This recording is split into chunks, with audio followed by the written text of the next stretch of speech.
Carolina men's basketball coach Roy Williams is retiring. After 18 seasons as head coach of the Tar Heels, the iconic Blue, Williams is a three-time national champion at UNC, and he's been to 9 Final Fours in his Hall of Fame careers, 33 seasons as a head coach in total. Stephen A., what's your reaction to the news and ultimately Roy's legacy? First of all, it's a couple of things that I want to get off my chest. First things first, I want to give much praise and thanks to Roy Williams, who I think has been an outstanding coach and vastly underappreciated, because every time we look at Chapel Hill, we look at the, that Piedmont Triad, not Piedmont Triad area, but just that whole area in Durham and what have you. We've thought about Mike Krzyzewski and Duke. I would remind everybody that Roy Williams has won 2 national titles. It wasn't just 9 Final Four appearances. No, I'm talking about North Carolina. I'm sorry, North Carolina. I know Kansas, but at North Carolina as well. The man's won 2 national titles at North Carolina. He's won 74% of his games in his 18 years. Major props to him for all that he has done for the game. We're going to miss him.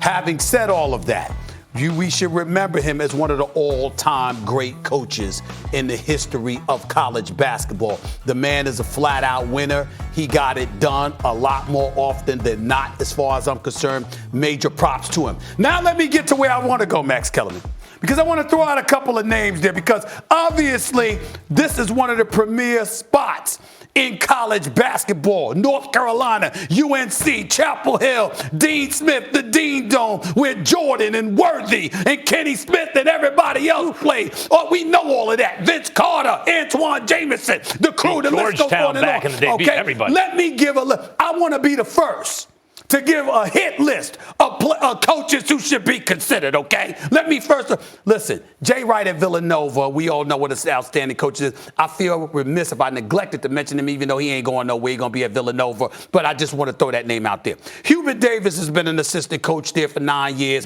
He played 12 years in the NBA. We got to give him some love and respect. Jerry Stackhouse was an All-American and was a star in the NBA. Has been coaching at Vanderbilt the last 2 years, although he's had 2 losing seasons. But you're thinking about recruiting and everything. I'm going to shock the world. I'm going to shock the world. Max Kellerman, y'all might not know this name. Lavelle Moulton, the head coach at the University of North Carolina Central and HBCU. Max Kellerman, the man has won 60% of his games. He's won 4 regular season titles. He's won 4 conference titles. He's been to the NCAA a couple of times. The man is right there. He's a Raleigh native. Should have had the damn North Carolina Central job if they had the sense. Now, that's not to say their coach, all right, Kevin Keese hasn't done a decent job. He's had winning seasons all 4 years. Only took them to the NCAA tournament once in the 4 years, not the last 3. They've won their share of games. But in this day and age, as I think we have seen and we have proven, there is a paucity of African Americans in prime positions in college sports overall. We don't talk about that enough. We don't talk about the importance of recruiting nearly as enough, with the advent of a lot of things, being able to come to the NBA early, going to the G League, having other opportunities. You need somebody that can recruit, that's got a track record, that's homegrown.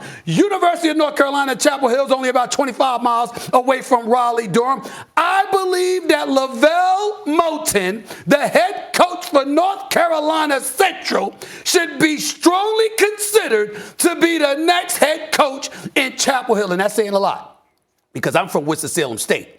And HBCU. They the enemy. They the competitor. In the interest of full disclosure, I'm executive producing Why Not Us in concert with Roadside Entertainment and Chris Paul. Why not him? And it's about that program. So I've gotten to know the man, but I believe he can coach. I believe he can get it done. And if I'm the University of North Carolina, before I hire anybody, I interview that man for the head coaching job at the University of North Carolina, which is right up the road. I don't know about that, Stephen A. I don't know. I'm going to have to consult with the Council of White People, because it may be too many African-American coaches. Oh, well. It may go above the number. We wish. It may go above the number. Everyone's going to get very nervous. Max, you're hilarious. Go ahead. But no, he's right, Molly, because the jobs become available, and we always lament the fact that African Americans are way underrepresented as a percentage of participants in the sport. That's right. In the head coaching position. And now here's a position open, and why don't people think outside the box in terms of like what program you're going to come from? I think Stephen A. makes a lot of good points. I'll just say about Roy Williams. I know it's not exactly like Dean Smith and then Roy Williams, like a little interim period, a couple coaches, sure. But basically he follows Dean Smith. It's impossible. How are you going to follow Dean Smith more like within 5 or 10 years and winds up winning, championships there and carving out his own legacy?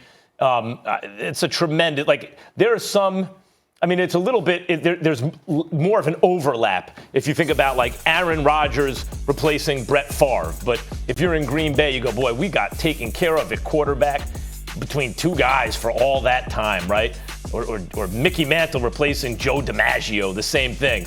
I'm just saying, the Tar Heels, boy, for a lot of decades now, going back to the 60s, had basically, it's a slight exaggeration to say, two coaches with multiple championships with each coach in that program. That is a tremendous legacy to basically follow Dean Smith and carve out your own legacy the size of Roy Williams is amazing. I just want to get back to my whole point.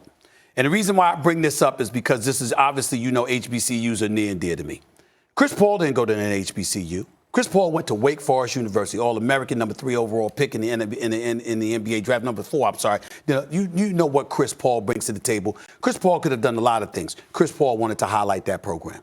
Chris Paul could have highlighted a lot of coaches. He wanted to highlight that coach. There's something to be said. And so what I'm talking about is anytime I see a coach, Master P's son came on my show and announced that he's going to Tennessee State. ESPN Thank you very Plus. much. That's right. And Stephen A's world. he decided he's going to Tennessee State. You've got a situation right now where you're looking at African Americans throughout this country looking for an option other than college basketball. And it's not just about trying to get the bag. It's also about enjoying your college experience and playing for the folks that you want to play with and the coaches that you want to play for. And I believe that when you have a coach at an HBCU that has succeeded to the degree that Lavelle Moulton has achieved, at University of North Carolina Central, you're talking about schools that are 30 miles apart.